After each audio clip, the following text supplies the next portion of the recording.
So, how did a man without an interest in being a fashion designer create one of the most famous and recognizable fashion houses? A man who was more interested in architecture than haute couture, who would have much preferred to run a gallery than a fashion house, and if you happened to be in Paris in the 30s, you might have even been offered one of his pictures, by the man himself. A man who would end up designing dresses for the wives of Nazi officers. The man I am talking about is Christian Dior. You probably thought the dream of becoming a fashion designer had burned in him early on, a passion that consumed him to design. But no, you'd be wrong. So how did it all happen? How did his name become intertwined with elegance and luxury? If you'll excuse the pun, his story isn't a rags to riches story, but more a riches to rag trade story. Not, of course, without a few bumps along the way. Dior was born in a little seaside town in Normandy, France in 1905. His father was a wealthy manufacturer owning a company called Dior Frères. His childhood was idyllic, with a loving mother and father and brothers and sisters to play with in the large family garden of their house in Grandville, France. When he was 5, his family moved to Paris. Paris is where his love of art and painting began to flame inside him. He'd draw pictures and sell them outside their Paris home for $2 in today's money. Imagine if you bought and still had one of those. Dior loved England. Since childhood, he had stared across the English Channel from a Normandy beach and longed to visit. So at age 21, he persuaded his parents to allow him to visit London, and he adored every minute of his year there. And that passion for all things English would stay with him his whole life. He loved Yorkshire puddings and mince pies, all seemingly far away from the high-class cuisine of the Parisian restaurants. Little did he know, as he stood admiring outside Buckingham Palace as a 21-year-old, that he would someday design a dress for Princess Margaret. Dior always dreamed of going to the Académie des Beaux-Arts, famous for producing some of France's best painters, sculptors, and architects. But his father was having none of that bohemian path for his son. Christian, he insisted, would be a diplomat. So he enrolled in the Paris Institute of Political Science to study political science to become, well, you guessed it, a diplomat. However, after finishing at the institute in 1928, he never gave up on his dream to enter the art world and persuaded his father to lend him the money to open an art gallery with a friend. There they would sell works by some of Europe's leading artists, including Pablo Picasso. However, his dream was about to come crashing down around him. In America, the Great Depression hit, sending shockwaves worldwide and right into the household of the Diors. Not only did his father suffer financially, but the family suffered personally with the death of Christian's mother and brother. With people's purses tightened, the gallery ran out of money and had to shut. Dior couldn't turn to his father for help this time. He'd lost control of the family business. So, with the financial rug pulled from below him, Dior had to go it alone. Desperate for work and to keep his head above water, he returned to what he did all those years ago and started drawing and selling sketches. Unbeknown to Dior, these were the first steps to good fortune, as his talent was observed by Robert Piguet, a Swiss-born fashion designer who had made his name on the Paris scene. So, in 1937, Piguet hired him to design 3 collections for him. His designs were well received, with one in particular known as the Café Anglais dress shining through. Dior thrived at the house of Piguet, working alongside great designers such as Pierre Balmain. But just as things were going well, World War II struck and Dior got drafted. It is 1942. France has fallen, and a battle-weary Dior returned to a very different Nazi-occupied Paris. There he joined the fashion house of Lucien Lelong. It wasn't a choice not to work alongside the Nazis during the occupation, so Dior found himself designing dresses for the Nazi officers' wives.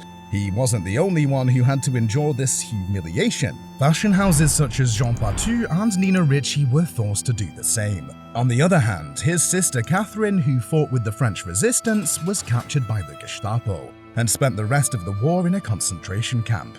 Dior would later name his debut fragrance after her, Miss Dior.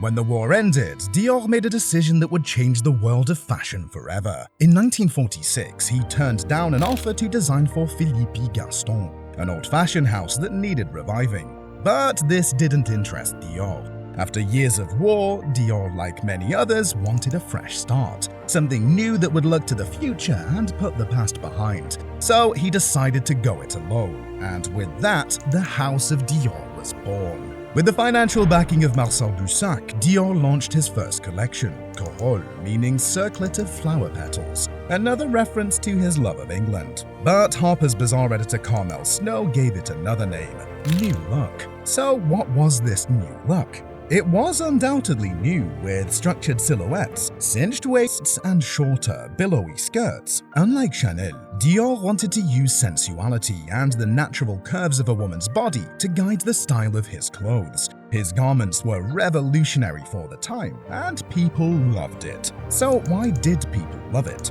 What was it that set Dior apart? His style wasn't exactly new. If you look at those early designs, you see an Edwardian influence, but not a copy, which was the key. Being able to take the elements from the past and craft them into something new, fresh, and different is where Dior excelled. Coming out of the rationing of cloth during the war years, Dior went for excess, and women responded with glee. He gave them the designs they craved and enabled them to regain the luxury and beauty robbed of them during the war years. Movie stars flocked to the fashion house, and icons such as Rita Hayworth and Margot Fonteyn embraced Dior's new and eloquent style. And with more and more of these stars embracing this brave new look, the brand snowballed and would grow from strength to strength. Opening his first store in New York in 1948 on Fifth Avenue, he even styled Marlene Dietrich for her 1950 role in Alfred Hitchcock's Stage Fright. She would continue to wear his outfits through the rest of her career. Riding on this success, Dior decided to expand the brand, moving into fragrance, and the scent named after his sister, Miss Dior, brought further success to the fashion house. However, not everyone shared the awe for him that the glitzy showbiz world bestowed on him. The feminist movement saw his designs as oppressive towards women. They found his style constricting, with his use of corsets and the padding unnecessary. And in 1953, the Daily Express ran a competition in his beloved England, asking readers why they disliked Dior's designs. The prize was £50, or a custom-made Dior suit. Ironically, the winner, who disliked Dior's hemlines, chose the custom-designed suit. If you're ever in the Victoria and Albert Museum in London, you'll find it hanging in pristine condition. Despite this criticism, Dior unleashed a barrage of dazzling lines each season that the fashion press embraced with open arms. For the next 10 years, lines such as Zigzag, the Trompe-l'œil, and the Vertical set the fashion world on fire. Dior is also credited with the discovery of Yves Saint Laurent, whom he was introduced to by the editor of French Vogue.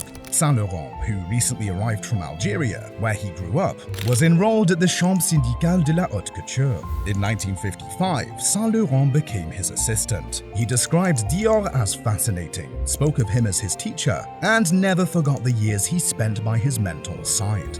But what about his love for architecture amongst all this high fashion? He indulged in that when he bought the Château de la Colloire, nestled in an area of beauty close to his heart. His father and sister lived nearby, and he took solace there in the summer evenings, the scents of which inspired his first perfume. With the help of a Russian architect, he set about renovating the chateau. Dior himself designed the atrium. The floor was patterned with a compass rose influenced by his childhood home in Normandy. He indulged himself further in the building by completely redesigning the interior. Combining classic and modern furniture, Dior wanted to invent an art of living at the Colloire. The sense and the beauty of the chateau and surrounding gardens would continue to inspire Dior's sense, with one even called La Colloire. In 1957, something strange happened. In a conversation with Saint Laurent's mother, Dior revealed that he wanted her son to succeed him at Dior. At only 52, Saint Laurent's mother thought this was a very odd statement by him. However, just several months later, on the 24th of October 1957, Dior died suddenly of a heart attack while holidaying in Italy in the company of his lover Jacques Benita.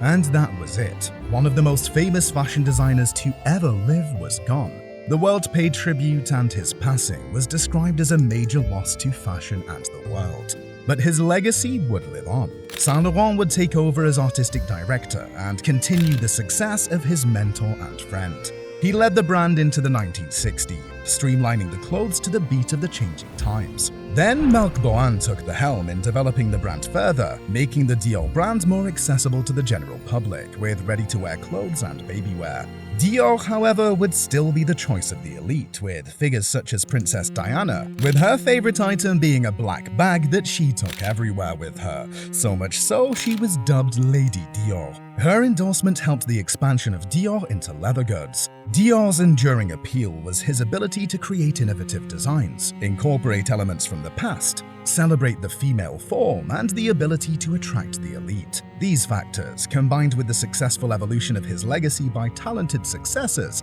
have cemented Dior's position as one of history's most influential and iconic fashion houses. But one thing still puzzles us: the conversation with Yves Saint Laurent's mother in 1957, just months before his unexpected death. It seems it was unexpected to everyone but Christian Dior. If we ever get to the bottom of that one, you'll be the first to know. For more interesting stories, do remember to subscribe.